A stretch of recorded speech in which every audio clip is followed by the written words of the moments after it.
وہاں انسان کا خون بہ رہا ہے، وہاں پر مائیں پورا دن رو کر اپنی ہی چادر سے اپنا سر درد کی وجہ سے باندھ دیتے ہیں، اس کا کوئی مسئلہ نہیں ہے۔ جنرل کیانی نے آسٹریلیا میں جزیرے لیے، اس کو پتہ نہیں ہے کہ پشتون کا ایک علاقہ ہے جس کی مکمل زندگی ہم نے تباہ و برباد کر دی ہے۔ اور رویہ کیا ہے؟ رویہ یہ ہے کہ کلبھوشن یادو کے لیے اسپیشل بل بنائیں گے ان کے حقوق دینے کے لیے، ان کے ساتھ کال بھی الاؤڈ ہے، پر بلوچ اور پشتون جو مسنگ ہے اس کو کچھ الاؤڈ نہیں ہے، اس کو کوئی اس طرح کی فیسلٹی نہیں ہے۔ علی وزیر کا قانونی حق پروڈکشن آرڈر کے لیے وہی اسمبلی کام نہیں کرے، اس اسمبلی کا وہ ممبر ہے۔ اور انصاف دور کی بات ہے، انصاف دور کی بات ہے، انصاف مانگنے کے لیے بھی وہ ہمیں نہیں چھوڑتے ہیں۔ انصاف مانگنے کی جرم میں بھی ہم پر کون سے دفعات لاگو ہوتے ہیں آپ کو پتہ ہے؟ 123 124 اے بی 1860 میں انگریزوں نے اس علاقے کو غلام بنانے کے لیے جو دفعات انٹروڈیوس کیے تھے، لوگوں پر لگائے تھے، آج پاکستانی ریاست وہاں پر پرسن رہنماؤں پر آج بھی وہی لگاتے ہیں۔ کوئی ڈی کالونائزیشن ہمارے لیے نہیں ہوئی ہے، ہم اسی کالونیل دور میں رہ رہے ہیں۔ 3 MPO آج بھی وہاں پر کمن ہے، 5 MPO 3 MPO وہی انگریز۔ ایسا لگ رہا ہے کہ جو علاقے انگریزوں کے ساتھ تھوڑے کوآپریٹو تھے ان کے ساتھ آج کا بھی فوج کوآپریٹو ہے، جو نہیں کوآپریٹو تھے اس کے ساتھ آج بھی وہی رویہ ہے۔ پاکستان جب بنا تو یہاں پر فوج تو نہیں بنی، وہی فرنگی فوج میں بھرتی لوگوں کو اکٹھا کر کے نام بنا دیا گیا کہ پاکستان آرمی، تو خالو یہاں پر وہی رویہ جاری رہا، ہمارے ساتھ وہی رویہ آج کل جاری ہے۔ ختم کرنے کی وہ کر رہا ہے، مگر ہم مزاحمت کے عادی لوگ ہیں، میں مزاحمت کرتا ہوں۔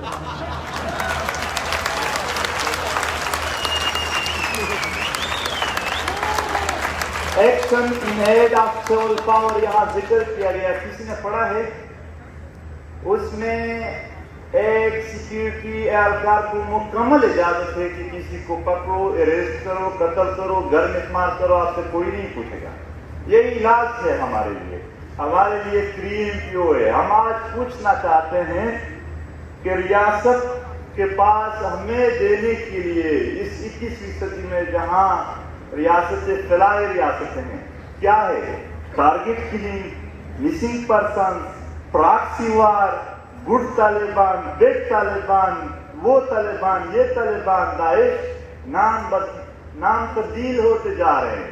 ابھی بات ہو رہی تھی کہ TTP کے ساتھ ایگریمنٹ کیا جا رہا ہے، ایگریمنٹ میں 1 مہینے کی سیز فائر کا اعلان پورا نہیں کیا گیا تھا کہ باجا اور نواقعہ ہوا اور بات آئی کہ داعش نے قبول کی۔ ہم جانتے ہیں کہ یہ جو نام ہے یہ مؤثر یعنی کپڑے ہے، جو پیچھے بندہ ہے ہم اس کو جانتے ہیں، اور اس خطے میں پروفائلنگ کی گئی، پروفائلنگ کے گویا دہشت گرد ہے، جب اس سے بات نہیں بنی تو غدار ہے، لوگوں کو اتنا وہ کیا گیا۔ ابھی ایک نوجوان آیا کہ میں لاہور سے ہوں، کیا آپ واقعی غدار ہے؟ سوال پوچھ رہے تھے، مجھے خوشی ہوئی اور میں نے کہا ہاں میں واقعی غدار ہوں۔ تو وہ تھوڑا مجھے دیکھنے لگا کہ کیسے؟ میں نے کہا وہ ظالم لوگ، وہ ظالم جرنیل جو یہاں ظلم کرتے ہیں اس کا میں کبھی وفادار نہیں رہوں گا، بالکل وہ اطمینان کر لے۔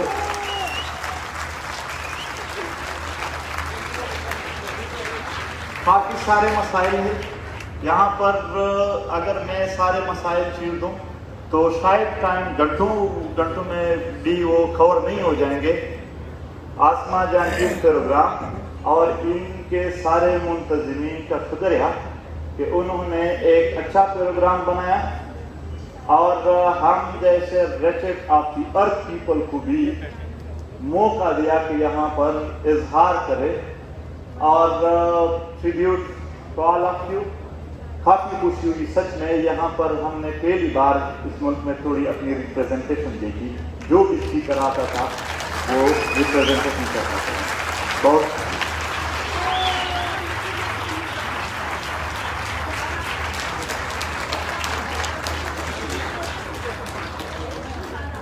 Hazara missing person Hazara missing persons یا extra judicial killing, Baloch missing persons یا ایکسٹرا جوڈیشل کلنگ, یا اس طرح سندھ میں اور دیگر علاقوں میں.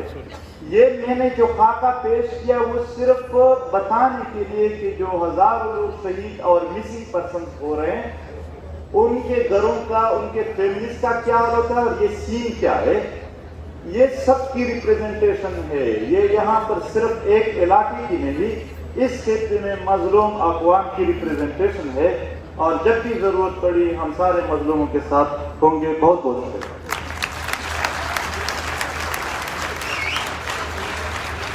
بہت شکریہ.